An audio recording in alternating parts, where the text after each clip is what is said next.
Frank on how to flip your strategy course to an online hybrid environment. I'm just going to hand over to my colleague Afsana to do some short housekeeping slides, but then we will get started very soon. So just stay tuned for that. Thank you, Afsana. Thank you, V. Just to double check, my sound is working and you can hear me? Thank you. So as we just mentioned, just a couple of things just to make sure that the webinar today is as seamless as possible and you're able to have a good experience. So we'll just recommend being connected to the audio. That's just using the microphone icon in the bottom. Obviously, if you can hear me, you've got the audio connected as well. We would recommend, if you are having any bandwidth issues, do close down any platforms that require any streaming, gaming, like YouTube, for example, or Netflix. You can't see any other attendees today or each other, but if you do want to engage with one another using the conversation or the chat box, you can just select the little drop down where it says all panelists and attendees in the chat box, and your message should go to all the other attendees that are here today as well.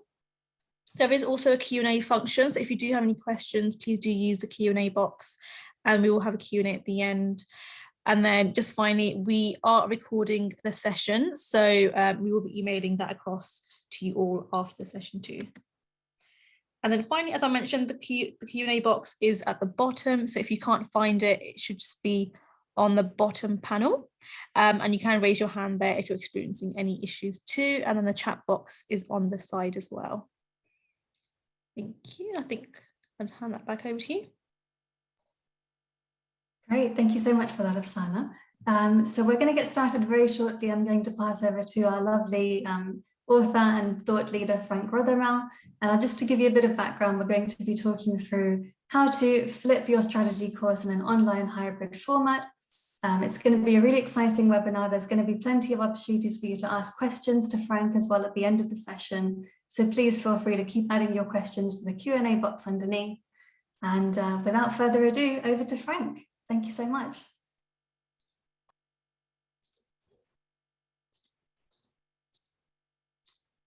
Thank you, V. Before we jump in, would you please be so kind and give me a verbal confirmation that you can see my screen, hear me, and see me? Yeah, perfect. Perfect. So, good afternoon, good evening, good morning. I'm very impressed having a global audience, UK, Japan, Switzerland, Germany, Denmark, probably other countries I have not seen in the chat. So for us in the Americas, good morning. For others, good afternoon or good evening. Guten Tag, Grüezi wohl. 5 or 6 countries in Europe I've worked and lived myself, so it's good to see some of my old friends online and making some new friends. Thank you, V, for the kind introduction, and thank you, Afsana, for setting up this session. I also appreciate all of you. Thank you for giving your time. Time is the greatest gift of all. So I look forward to speaking with you about how to flip your strategy course in an online hybrid format, connect cases and concepts. We're now in a new normal. We will not go back to the situation we had in the fall of 2019. Regardless, post-pandemic, there will be some hybrid element continue in higher education as it has made big inroads in the last year or so. Thank you for your time. I will share my slide deck with you after the presentation. I will also provide my contact information for one-on-one follow-up as needed and desired. I look forward to learn from you during the Q&A part of this webinar, and chat is being monitored as then we discuss the questions after the presentation. I have prepared a few remarks, and once we complete, I look forward to the Q&A. Let me begin with a little story. I taught my first college course when I was 28 years old, microeconomics, and I literally read from the textbook. I was just one chapter ahead of the students. And I was so worried that the students would find out that I was just one chapter ahead of them. Obviously, I did not add much value to the students.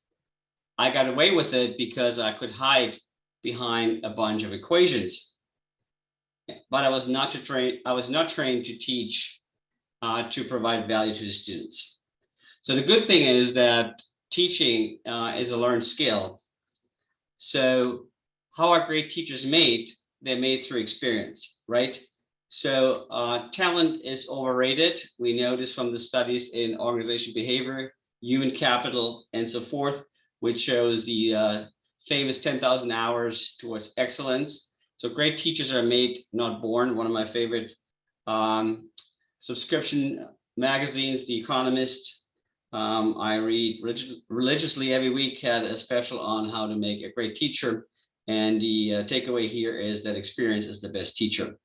So experience helped me over time. A bit of background. I have now taught over 25 years.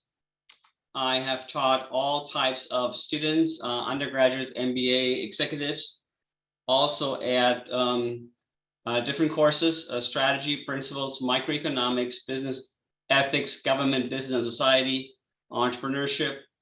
Also traditional, non-traditional students. I should say during my MBA, I got my lowest course grade as a student in business ethics. So anyway, full-time, part-time students, that's my only B for the record. Full-time students, part-time students, in the US and international. I worked and lived in 5 different countries, Germany, Switzerland, Italy, UK, the US, and I spent a significant time in Asia with my friends in Singapore, Hong Kong, and Taiwan.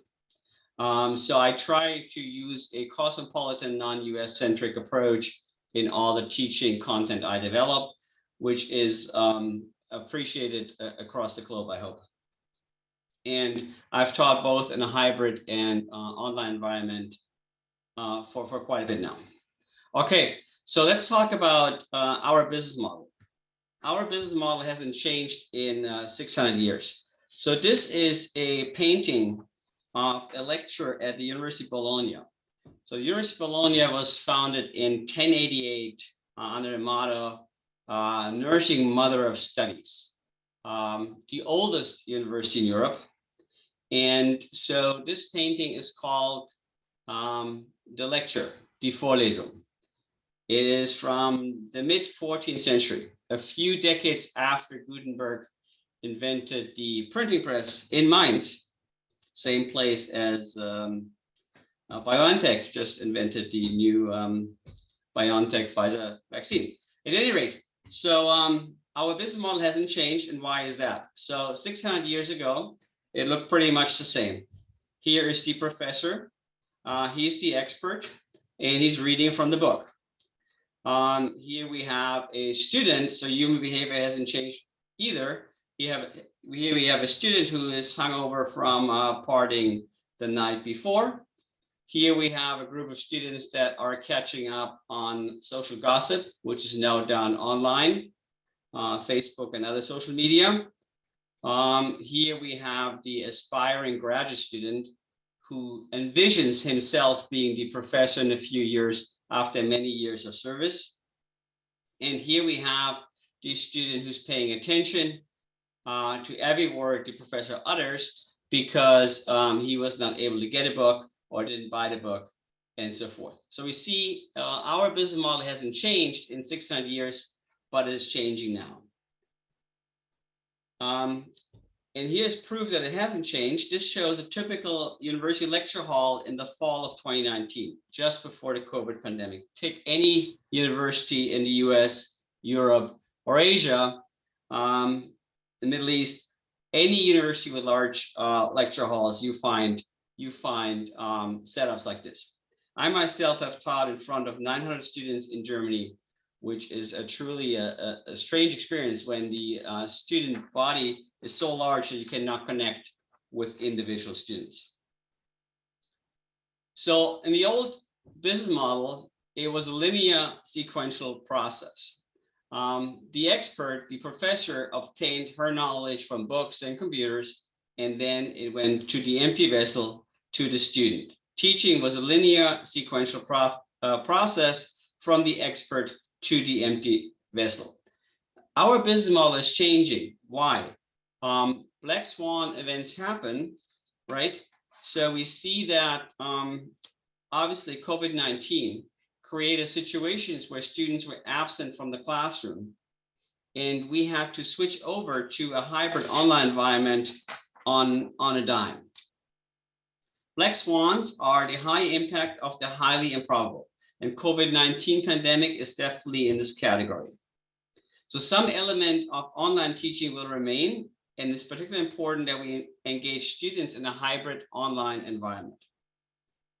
So I like this quote by Lenin: there are decades where nothing happens, and there are weeks where decades happen. So Vladimir Ilyich Lenin, Russian revolutionary, right? Just for the record, I do not subscribe to a Marxist-Leninist thought as a government employee. However, he is right in the sense that nothing happened for decades in our online teaching efforts, or very little, but then within a week or two, we pivoted and we all were made to do online teaching. So I clearly remember the black swan in our institution. We had a faculty meeting on March 13th, Friday, March 13th of all dates, mandatory by all faculty, rare events, and we were told that we have 1 week to switch our courses online over spring break and then be back fully online to complete the semester during spring 2020. So our change happened within a week, and prior to that, our deans have asked us for decades to make more efforts online, and we pretty much are satisfied because we wanted to focus on our research and other interests. Now we see the hybrid element will stay with test optional in many institutions. Student applications have been rising, so we need to think about how we can scale, for example, the core content, and online and hybrid is definitely one way to accomplish this. So what's the challenge we face? And we're all familiar with it, intimately familiar. COVID-19 pandemic, obviously the black swan I already mentioned. We have pressures from a variety of stakeholders, accreditation bodies, students, parents, public policy. They want to know, what is the return investment? Is it worth it? What are we getting out of our tax dollars spent, our public money, or even private money? How are we training our students for the challenge we face with AI, autonomous, fast-pacing world? Is this a good investment, or is there other ways to train a workforce? Higher performance demands, right? Performance demands on professors, universities, and on students, right? Short attention spans. Students are now growing up during the time of the internet and tablets and devices, so their attention spans are often very fragmented. We also are told that students are ill-prepared for the real world, meaning they may know about strategy, they may know about finance, they may know about operations, but they can't do it. They can't calculate the weighted cost of capital and decide between debt and equity financing, for example. And there's competition for MOOCs, right? Massive open online courses. Coursera, the edtech disruptor, just filed for initial public offering. Coursera is both a competitor and a cooperative. So there's lots of challenges that we face, and there's higher pressure on professors to deliver, and hybrid and online teaching is one element where the pressure is felt. And the thesis I have is that flipping the classroom has become even more important, or is more important in a hybrid environment, to engage students. And why is this? Because one complaints we hear from recruiters is that students know things but can't do.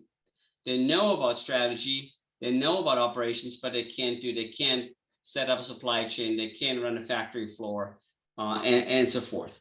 So the 3 C's of effective teaching in an online hybrid environment, I build them around concepts, cases, and connect. So I teach strategy, but many of the ideas I share are widely applicable to many subjects. So concepts, theories, and frameworks, cases for applications, and I embed this within Connect, which is an interactive, individualized online learning system that allows complete course management and delivery, fully online or hybrid. And it's also very useful as you work, if you go back to a full residential model, as it allows you to flip the classroom. Okay, so how does the flipped classroom look like? The idea is now that the student has access to content and resources, he or she should come to class having done fundamental work to be prepared for class discussion for higher value added activities. So we can profess what we believe as a professor, and we can have more insightful and important discussions to foster the most important skill, which is critical thinking, making decisions under uncertainty with different options. So for example, all of us know nothing is more frustrating than trying to teach a case study when students come unprepared. So flipping the classroom kind of puts the burden on the student to come prepared to class, and then we can focus on higher value added activities, and this class meeting can happen on site or in the virtual environment. So why do we want to flip? Content is digital. It's available 24/7, 365 days a year across the globe. 24/7, anywhere, anytime, on any device, globally, and probably if Elon Musk has his way with a Starlink, interstellar, and perhaps on the moon, on Mars at some point in the future. It's individualized and adaptive. This is very important. Now we have software teaching tools that meet the learner where he or she is at and bring them forward rather than one size fits all. We now have more fine-tuned interventions that we can work with students. They can pause, rewind, fast forward, repeat, and binge. My complaint earlier when people say that students have lower attention spans, this is something every generation says about the prior generation. So, but the important thing is for a flipped classroom and digitalized content, we can have an individualized and adaptive learning environment where the learner can pause, rewind, fast forward, repeat, and binge. Students come to class more prepared, enjoy discussion more, and feel they're getting higher value. As a matter of fact, among my students, I have learned that the students hold each other accountable to come prepared to class. Allows the instructor to focus on the more value-added teaching. So with all these competitive pressures we're facing, our differentiating factor will be the value added so that we won't be substituted away by an algorithm, for example. And meet your students where they're at, meaning geographically. So for example, in the US, during the pandemic, when we went 100% online, many of our foreign students were not able to come back for the time being. They're now back here, but we could still have classes even though the students were dispersed globally. Okay, and today our millennials and Generation C expect a complete digital individualized learning experience. How to flip. So teaching an online hybrid environment, as many of you know, since you, as much of an expert as I am, you go to an online hybrid environment, you need much more class structure. You need to think much harder prior to the semester and put a clear structure in place. When you teach in the residential in-class discussion model, you have a lot of leeway to improvise. You are the director, the cast, the main actor, and you can improvise with the flow of the class. You have the eye contact, you have the physical closeness, you're with your student, you have a 2-hour performance.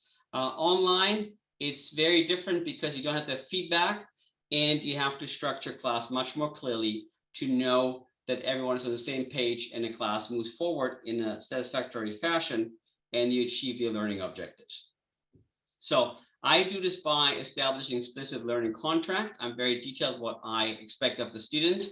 And I also spend about just about 2 days prior to the semester setting up everything using Connect, which then automates what the students see throughout the semester. And that helps me to focus on teaching rather than being in crisis mode every week, trying to get ready for the next lecture. Make the technology work for you. Whatever your university requires you to use, make sure you're comfortable with. And we all need to have a slew of technologies that we need to be able to be using, Zoom, BlueJeans, Microsoft Teams, and so forth forth. Whenever there's a problem, it's a professor problem, not a technology problem. So students will attribute this to the professor. A couple of other points on the learning contract. I'm pretty explicit. I focus on the 4 P's of student responsibilities: preparation, presence, participation, and professional behavior. So I have clear expectations. I focus on diversity, inclusion, equity. I work with students with special needs, and we also have an honor code. So what I learned over time, that as long as students have clear expectations and know what's happening in class, they're also fine with getting a B or a C, as long as they understand how this grade came about. Procedural justice, I think this is what my organizational behavior friends call this. So here is parts of my syllabus. So for example, we have an honor code that a student is not allowed to steal a line sheet, and we should go without saying, but it is reinforced in all the syllabi. And last summer, my colleagues and I got together and drafted a paragraph on diversity, equity, and inclusion as we faced unrest, protests over racial injustices across the world and so forth. So we kind of trying to create a very inclusive environment, in particular as we go online, that we don't leave any student behind. Okay, so how do I use Connect to flip the classroom? So for me, to flip the classroom, Connect is crucial because it's an online adaptive learning system. It's a course management and adaptive individualized learning solution that allows you to focus more on value-added teaching. A few comments on Connect. So I mentioned this. It contains the required readings, ebook and smartbook, mini cases, full-length cases, as well as quizzes. So the ebook is basically a PDF file of the text. Smartbook, which I call as a killer app and strategy, which I use heavily, and so do my colleagues, many of my colleagues at Georgia Tech and across the US, which is a reading experience that's adaptive, and the students fields probes, quizzes, flashcards that come up as he or she reads the content to test how much they are retaining and so forth. So I assign these SmartBook quizzes before every class, and I give you an example in a minute. So SmartBook is an adaptive reading experience that personalizes content to meet the needs of each learner. I call SmartBook the killer app and strategy. It's the most popular app in Connect, next to the application-based activities that are new in the 5th edition, which I will talk to you in a minute. Connect is accessible on multiple devices, and most importantly, online and offline. So you don't need to be connected to the internet. You can do it on your phone while you wait for a flight at the airport. So why is Connect helpful? Connect saves you time. So what Connect allows you to do is to spend 2 afternoons before a semester to map out the entire course, and then the software will roll out the testing intervals prior to class with the students. It allowed me to move examinations rather than having 1 or 2 great long exams to smaller exams that students do on their own. And I incentivize them to go through the flipped classroom model, highly motivated, as they're doing their work every week. And this is also for students that often tell me they're not good test takers, but they work hard. And so the students can show me that they work hard, as I can see in the software, what they have done, how well they do. I can see how well the class is doing, where there's problems, and so forth. Okay, so when I was a student, we had too little information. We had to go to LexisNexis to find information, and now we need frameworks and concepts more than ever to make sense of information overload. And that's one of the key elements I'm trying to teach my students. And SmartBook is extremely helpful as it helps students apply frameworks and concepts to information they receive in their readings. Okay, let me give you an example rather than talking in the abstract. So here's a picture, another screenshot from my syllabus. This is directly how the students see this. It says Connect contains the required readings, ebook and SmartBook, full-length cases, mini cases, as well as quizzes. SmartBook is an adaptive reading experience that personalizes content to meet the needs of each learner. It's accessible on multiple devices, online and offline. I'm using my 5th edition. I have a video link where the students can see how to register, and I provide a link to the publisher, McGraw Hill, the sponsor of this webinar, and my publisher. The important point here is that this link in my syllabus creates a connection between the student and the publisher, where the student then can take advantage of a discounted competitive price that is much lower than the margin that's often added in a bookstore and in retail. And I'm sure your McGraw rep will work with you if you're interested in competitive pricing. So the digital content has become extremely competitive in pricing. So it's no longer the way we used to do business many years ago. So take a look at this. It's quite attractive and allows the students to not be exposed to additional margin like from a bookstore. So how do I flip the classroom in teaching strategy?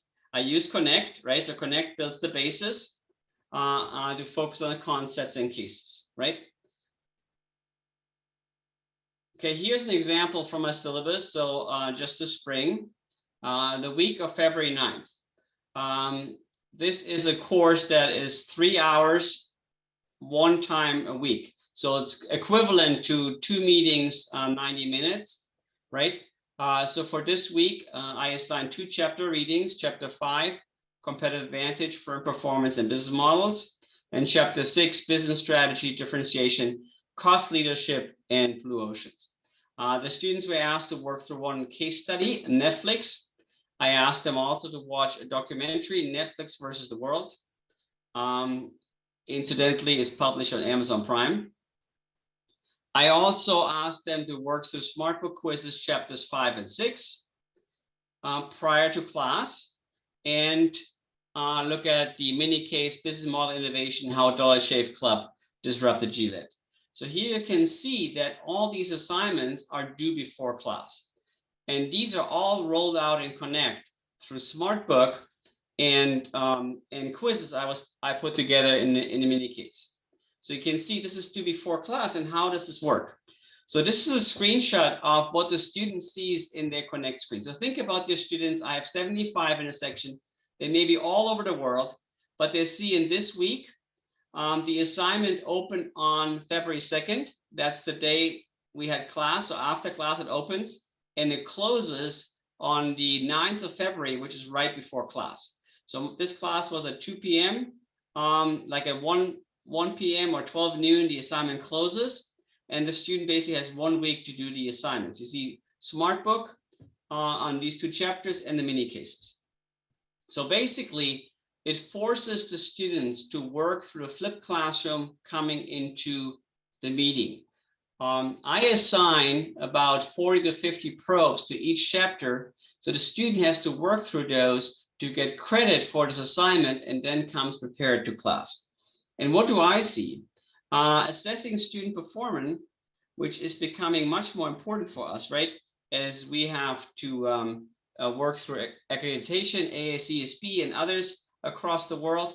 So in terms of SmartBook, the chapter readings, you can see that in this section, 65 students total, 63 completed the chapter readings, and the average was 97%. You would immediately think this is inflation. Actually, it's not, because I set the chapter readings to pass-fail. All I want is the students to work through the chapters to come prepared. And I give them multiple attempts to work through these SmartBook probes to understand the chapters. So if they get the probe wrong, they will be sent back to a different section of the readings, and the level will be reduced, or the level will go up, and so forth. It comes from medical school to where students are trained to pass their board exams. So on the other hand, on the more quiz part, for example, you can see that on the mini case, Starbucks CEO Kevin Johnson, I'm not Howard Schultz, the average was only 66%. So something is not right there. 100% of students did this. So this is what I see before class. So now I look at this more deeply, right? I wonder what is going on. So I take a look at this, this quiz, and I see these 4 items. And 2 items immediately jump out to me. Item 1B and 1D did not score very well, right? So I look at those and I see there's really a problem with item 1B.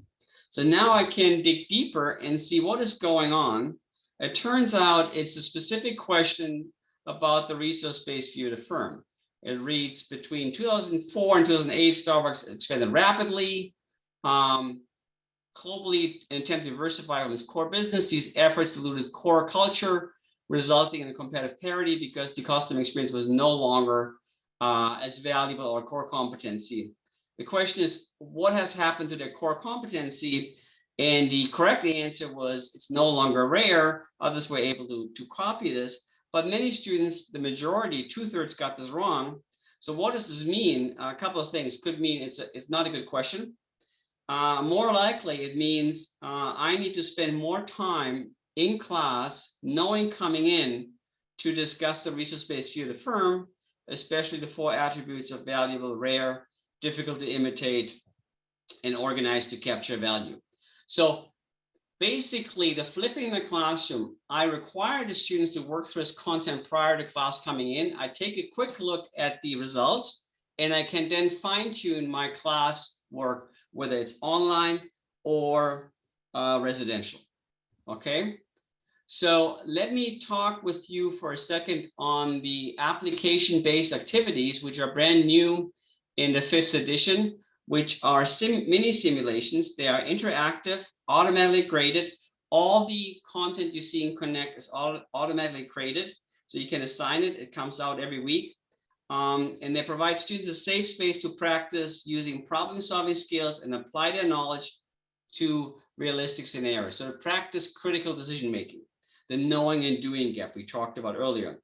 Each scenario addresses key concepts and skills that students must use to work through and solve course-specific problems, resulting in critical thinking and relevant workplace experience.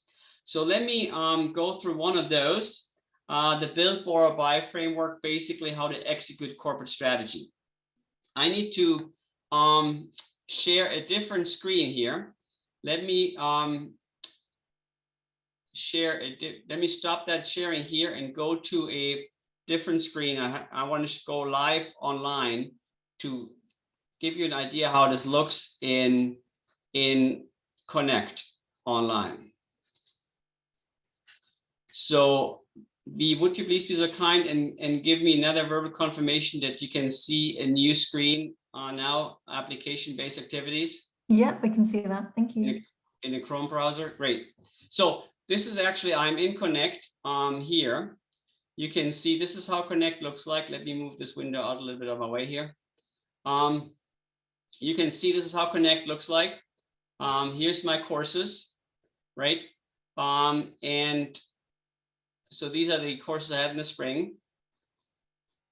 And then these are some of the Connect assets, question bank, smart book, and so forth. And I will be focusing on the application-based activities. I click through this and it looks like this is the screenshot you saw earlier. Okay. So let's say we will go with this exercise for build, borrow, buy, how to execute corporate strategy. So it's about 10 to 15 minutes for focus on corporate strategy, mergers, alliances, acquisitions, diversifications, and the applications of Copron's and Mitchell's build, borrow, buy framework. So I assigned this to my students, but here for our purpose, I'm going to go through the preview to give you a flavor of what this looks like. So these are the mini simulations called application-based activities. So it gives you, this is what a student sees, exploring options for your world. So it tells you you're part of a senior leadership team and you help make them decisions. In this case, you are challenged to apply the build, borrow, buy framework, which is covered in chapter 9, and shows students how to execute corporate strategy, which is done through M&A and strategic alliances. And it says you will not be able to go back, and the scoring is based on your answers. Keep in mind that each student may see a different decision tree based on his or her answers, and the feedback is also individualized. So there's no real right or wrong, there's better answers, but the student will still see a reasoning why some options are better than others. So here's all about putting the students into decision making, trying to force to take a stance on critical thinking, what they would be doing. So let's begin this. So this is how it looks like. I'm going to pick a player. I picked Jane Doe. So here's my avatar. So Jane Doe is the student. She's hired and works with Tamara. And they're working for a company called Your World Media. And the introduction said Your World Media is a large textbook publisher on the lower end in terms of lower level textbooks. And you can see the students see some information here. So Tamara is a supervisor of the student, but what you can see here is that the industry is declining. The revenues of the firm is declining 4 to 5%, and then actually 10%, and the industry is contracting also. It's a very large firm though. Still 70 million in sales here, revenues. You can see it has high quality reporting, some ideas of core competencies, deep research quality, brand name, and already made a successful transition to online magazine, but now revenues are flat. So what is the next growth option? What should they be doing? So Tamara opens the meeting, says thanks everyone for coming, and I will go through this fairly quickly as your McGraw Hill rep can give you access to connect if he or she hasn't done so, and so you can look at this at your leisure. I've brought a summary of our current skills, okay, and then the student continues. First of all, let's understand what we think our goal should be. Why should we partner with another firm, right? Well, we could enter a new market, it give us more cash flow, or we can gather new and better research. The company is already strong in research, right? Funding may not be the primary reason to enter into an alliance or partnering. And chapter readings indeed start off with talking about alliances as a way to enter new markets. So let's pick this. It would accelerate our entry into a new market. Okay, I'm going to submit this, and it says you got a 4 out of 4 here because you explained well why a firm should enter a market via alliances. So we continue on this one. Michelle, another top management team member, says, I agree. We need outside resources and so on. Tamara agrees also, and so does Greg. Okay, now we move forward. Okay, so now Greg says we actually should look at someone else, a potential competitor, TextDirect. So, and Greg says TextDirect is a good target for us. And then Tamara says, how should we engage with them? And so the student, so after another management member suggested we should be taking a look at TextDirect, the question is then how should we engage with that potential target? And here's a couple of hints the student sees. The firm is a bit larger. It's very large in size. And it's been growing pretty fast, right? So it's a large firm. This is already a red flag that that an acquisition may not be the best option, right? We know that a lot of horizontal mergers fail, particularly firms of similar sizes. So that may not be the best option. So the options on the table is we could build the competencies ourselves. So TextDirect is more in the higher end textbook market, higher levels. We can build ourselves, takes a lot of time and investments.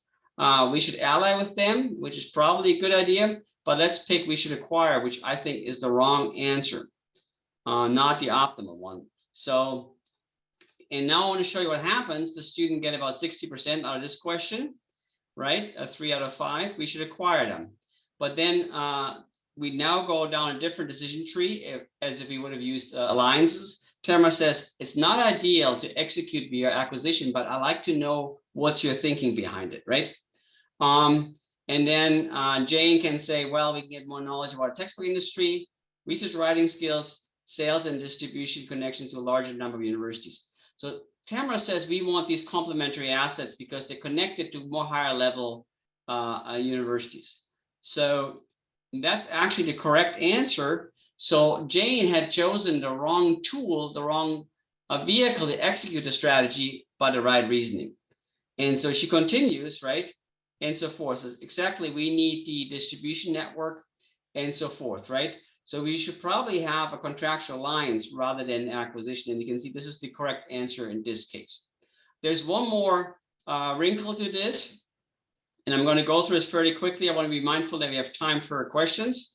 Okay, so now someone else in the team brings in a new option, says, forget about Text Direct, let's look at Real Games. That's a startup, and the future is in online gaming. So they want to improve in more business in the online world. And this person, Michelle, says we should be looking at VR, augmented reality, design skills, and so forth.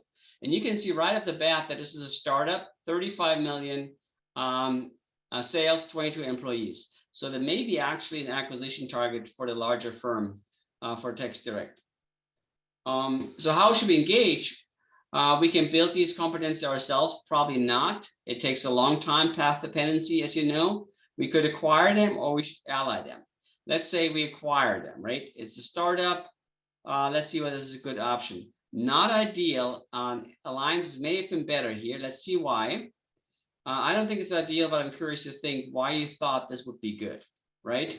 Well, we wanted video game design and development, not stories, not distribution, but we want the R&D capabilities, right? So she gets full credit here, and yes, that's right, but we probably should have done it through joint venture to share the tacit knowledge. Let's see whether it's the better answer, and indeed, this is the answer that would be the optimal solution for this target. Anyway, so they go through, yes, it's better than acquisition. We can get access without the expense and risk, right? And it's a judgment call. So they're going to now have the question, what are you going to do? Joint venture with Real Games or an alliance with Text Direct? Let's say we're future oriented. We go with the joint venture with Real Games. And then we now submit it. This is the correct answer here. And this wraps it up. That says that's what I would have picked. Okay. Why? There's greater opportunity. And I want to go through this to finish this up, right? And it should be just about done. Okay. Let me click a few more of those. And this is where I wanted to spend a few seconds. Here you can see, so this is about an activity where the student spends 15, 20, or 30 minutes, depending how much he or she needs to go back. But you can see we did fairly well in overall 89%. We did a little poorly on the build, borrow, buy framework, only 85%, our K-score, but our reasoning was 100% correct. So we sometimes picked a wrong tool vehicle to execute corporate strategy. So this gives you some idea of these activity-based applications, these mini sims that are embedded in Connect and which allow you to flip the classroom in an online hybrid environment. Let me stop here the sharing and go back to my PowerPoint slides and make a few concluding remarks before opening up to Q&A. Okay, let me pull this up. And we were down here after the, so that was the build, borrow, buy framework that was tested. V, can you give me a quick verbal that you see my PowerPoint deck? Yeah, perfect. Okay, very good. Great switch over. So glad that worked. So I had a backup on a slide deck in case the online demo wouldn't work, but it did work great. So this was the idea to apply this framework, which a student read before class and before they would be going into this discussion and these mini-sims. Okay. So it's closely tied to chapter readings, closes the knowing and doing gap, and integrates knowledge. A few final comments on the on cases, right? Here, the important thing is there's different types of cases and different types of preparation. And there's a few tricks in the online environment. So your learning objective, there's many cases, full-length cases, live cases, and I give case discussion questions before the semester. Students know what questions come for each case. I use some videos and documentaries, as you've seen earlier, animated whiteboard videos to flip the classroom, and I provide updates through social media and so forth. But here's an important point. So because I had to move basically fully online in the last 2 semesters, I had to change the pedagogy a bit. So I asked learning teams, I have about 10 or 12 teams in each section. I have 2 sections, it's 65 and 75 students. And then each team is required to work through these questions they're getting and to have a 10 to 15 minute informal presentation ready using slides, basically just to warm us up, to kick off the discussion, and to have all the student teams prepared. So for the McDonald's case, they were asked to look at what's the issues that the company is facing, what's the core competence, what's the business model, what trends in the environment are most significant, what's the strategy, and what should the new CEO Kempczynski be doing. So basically working through the case to prepare them for in-class discussions. And here's a couple of tricks I use. So all 12 teams come prepared, but about a few hours before class, I may give 1 or 2 teams a heads up and say, I probably will call on you tonight, so they're even better prepared. But the time spent is short enough that I know that all teams are prepared, that they cannot share the information at the last minute and not come prepared. So I randomly pick those teams and basically have 2 opinions, kick the discussion off. That takes about 15 minutes for each team, 30 minutes, and then we spend another hour discussing the case. But in this fashion, I shift the preparation to the student teams. And I worked extremely well in a hybrid environment. And I may actually keep some of this when I go back to the classroom. So summarizing, why using the 3 C's allows you to flip the classroom, full immersion, keeping the students engaged, individualized adaptive learning, team learning experience. You can map out the entire course. You can save a lot of time to focus on research and other teaching or service, whatever you need to do, but you can streamline your course teaching, and allows you to have clear student assessment, which is wonderful, as we just went to the 700-page survey for our accreditation for another 5 years or so. And it's a discounted all digital learning package. New in 5E, my most popular cases are now complimentary, free of charge for the students. So they're most popular according to Harvard Business Publishing, but the students do not need to purchase those. They're included for free with the 5E Connect. And they all come with a suite of high quality teaching resources, teaching notes, PowerPoint decks, test banks, and so forth. So a complete teaching teaching tool package for your needs. Okay, knowing doing gap can be close to flipping the classroom. Here's a picture of the 5E cover, a link to where to get it. I talked about Connect today. Speak to your McGraw Hill technology rep to get a demo. And here's a list of those complementary cases. And you can see these are all cases that students are interested in: Airbnb, Facebook, Starbucks. I also want to point out that many of these cases take a global international perspective. Walt Disney, Starbucks focuses, and Apple quite a bit on China, as well as Nike and so forth. So it's not just a US-centric approach. And you can see many of those cases are most popular, indicating best-selling status, also available individually and at Harvard Business Publishing. Here is a discussion I held on Tesla and transformation of the automotive industry, which kind of gives you a flavor of how I wrap up cases. And I provide the video link when I share the slides with you. So this is something I do with the students after I'm done with the class discussion. Anyway, let's stay in touch, and thank you very much. Again, time is the greatest gift of all. Thank you, and I'm very honored to have many people from across the globe here. Here's my email address. This is my personal email. The second link is a website, FTR, my initials, Frank Thomas Rothermel, strategy.com. This website gives you a complete access to all teaching resources. So check it out. I have a Twitter handle, also my initials and strategy. I'm happy to share my syllabus, case teaching notes, etc. And I'd love to hear from you. Thank you again for joining us today. V, back over to you. Fantastic. Thanks so much, Frank, for that engaging session and demonstration. And thank you to our wonderful audience for being so engaged as well and asking so many lovely questions that we're going to get to very shortly. Before I get to the questions, though, I just wanted to launch a very quick poll to you all. So I'm just going to launch this now. Are you currently using digital content on your course? So just a few options for you to select from there. We'd love to hear from you and know just how your course is looking from your end. So I'll just give you a couple moments to fill that in. Okay, some really interesting answers coming in. Fantastic. Okay, just one more moment, nearly there. Okay, so I'm just going to end the poll and share the results with you all. So as you can see, most of you use a mix of print and digital, which is really interesting for us to know. Thank you so much. And what I'm going to do now is ask some couple of questions for Frank, which you've all sent me in. So thank you so much for those. One question from Keith, Frank, is that how do you get your students to come to class more prepared? My experience is that even with all these online tools, they do not come prepared, do not read the case, and prefer not to speak in class. Great question. So I try to align my students' incentives as much with the learning objectives I'm trying to achieve. And I totally hear what you're saying. I've had the same problem for many years.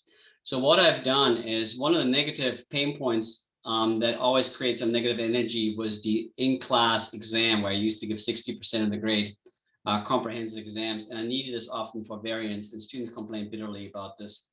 So what I did do is, okay, I decided let me treat my students like responsible adults, and let me chop up the exam into 15 weeks mini exams, which I give them online via SmartBook every week. And I reduce the percentage weight on this, but I give them a quiz every week for the readings that we will be discussing on the case. So basically, a student that's motivated, he or she can get 100% if they just put the time in the work. And as you've seen earlier with the SmartBook, I have 97% participation. 63 out of 65 students did it. And 100% took the quiz that we looked in more deeply. So I took out the tension of the end of semester sit down exam, high pressure, high stress, and chopped it up in smaller mini exams, and it has been received very well. So this was the biggest improvement. And as you can see in the earlier slide where I had the outline, the students have the entire examinations, quote unquote, every week. So I tie this class preparation directly to their grade, but it's also the effort they put in coming to class. Okay, fantastic. Another question I have here is from Alex. So is your weekly assessment in Connect summative or formative generally? It's a good question. It's summative, and I use it more or less to fine tune each class. So I still rely heavily on case discussion and in class. I do have to say I was pleasantly surprised with how professional my students were. I had spoken to my wife and colleagues. I said, if this was a time to shirk and not be participating, now it's the time. I had 100% online attendance, and I think the students have been more forgiving with this current environment, but they were pleased with the learning value they have been getting. And I think post-pandemic, combining an online hybrid with the assessment via these adaptive tools will provide us a stronger educational delivery pedagogy than before. Okay, fantastic. I just have a couple more questions. So what do you advise from your experience helps your students with concentration, staying focused, and avoiding distraction? Is there anything out of the box that you can suggest for us? Yes, absolutely. One of my favorite books is by Cal Newport. It's called Deep Work. and I talk to my students about this. This book is all about minimizing social media and to force yourself to train your brain to read and do things to focus. And so I talk with my students about this actually. I have also a teenage and young adults, so children.